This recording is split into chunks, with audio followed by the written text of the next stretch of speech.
कि चिराग पासवान कहते हैं कि जो संपन्न दलित है उनका आरक्षण छीन लेना चाहिए। झूठ बोलते हैं तेजस्वी यादव। मुझे दिखा दे कहीं पे कोई बयान, मुझे दिखा दे एक जगह भी जहां पे चिराग पासवान ने ये बयान दिया हो, एक जगह भी कहीं दिखा दे।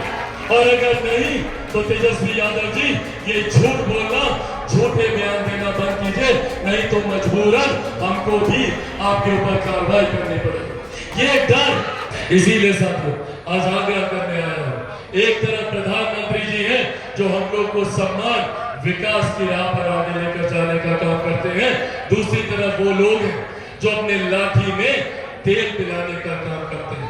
इन लोगों के पास कोई मुद्दा नहीं है, इसीलिए लोग मुद्दा उठाते हैं। कभी संविधान खत्म हो जाएगा, कभी आरक्षण खत्म हो जाएगा, कभी लोकतंत्र खत्म हो जाएगा। याद कीजिए 2015 का विधानसभा का चुनाव, पूरा चुनाव राजद के नेताओं ने आरक्षण समाप्त हो जाएगा, आरक्षण समाप्त हो जाएगा को लेकर ये चुनाव लड़ने का काम किया। आज 10 साल बीत गए, बताइए किसका आरक्षण छीना गया? ये डराने की राजनीति करने का काम महागठबंधन के लोग करते हैं, इससे सावधान रहने की जरूरत है। जिस तरीके से राहुल गांधी जी झूठ बोलने का काम करते हैं और ये बार बार मेरे प्रधानमंत्री ने हर मन से इसको दोहराने का काम किया। आदरणीय गृह मंत्री अमित शाह जी ने हर मन से दोहराने का काम किया। बार बार केंद्र की हमारी सरकार ने इस बात को स्पष्ट तौर से कहा है कि ना आरक्षण पर ना संविधान को लेकर किसी तरीके का कोई बदलाव होगा। और आज आप लोगों के सामने हाजीपुर की इस धरती पे खड़े होकर मैं मेरे नेता, मेरे पिता आदरणीय रामविलास पासवान जी के संघर्षों की कसम खाकर आप लोगों को यह विश्वास दिलाता हूं, ना संविधान को कोई खतरा है, ना आरक्षण को कोई खतरा है। साथियों, हमारी सरकार ने जात पात धर्म मजहब से उठकर तमाम तरीके की गरीब जन कल्याण की योजनाओं पर काम किया। आज की तारीख में, और इसका श्रेय मैं मेरे नेता, मेरे पिता आदरणीय रामविलास पासवान जी को दूंगा। आज भी देश में प्रधानमंत्री गरीब जन कल्याण योजना के तहत 81 करोड़ लोगों को मुफ्त में राशन दिया जा रहा है।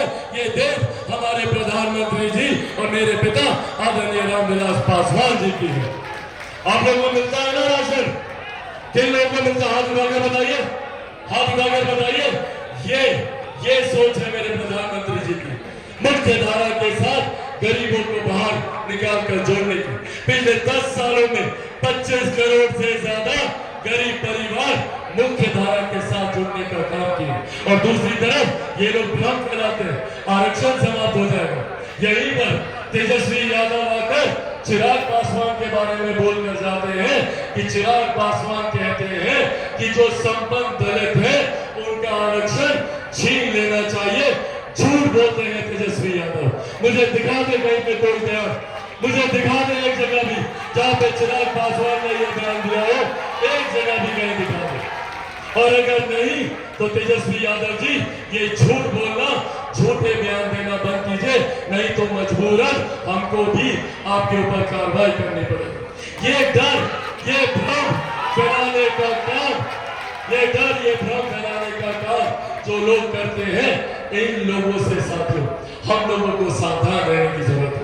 मेरे नेता ने, मेरे प्रधानमंत्री ने किसी गरीब कल्याण की योजना में हिंदू मुस्लिम नहीं देखा, उन्होंने कहीं अगला पिछड़ा नहीं देखा। पर जो लोग जात पात धर्म मजहब की राजनीति करते हैं, जिनको सिर्फ जातीयता सांप्रदायिकता में बांटने का काम करते हैं, वही लोग इस तरीके के भ्रम फैलाते। और तो यहाँ तक भी बोलते हैं कि ये बिहारी है और ये बहारी है। बताइए चिराग पासवान कहीं से बहारी हो सकता है क्या? बताइए चिराग पासवान बहारी हो सकता है क्या?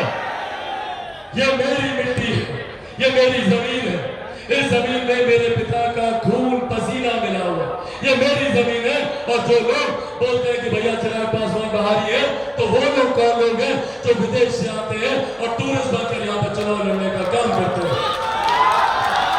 साथियों, आज बस आप लोगों से इतना आग्रह करूंगा कि जरूरी है विकास की राह से जुड़े रहें। जरूरी है कि जब हम लोग 4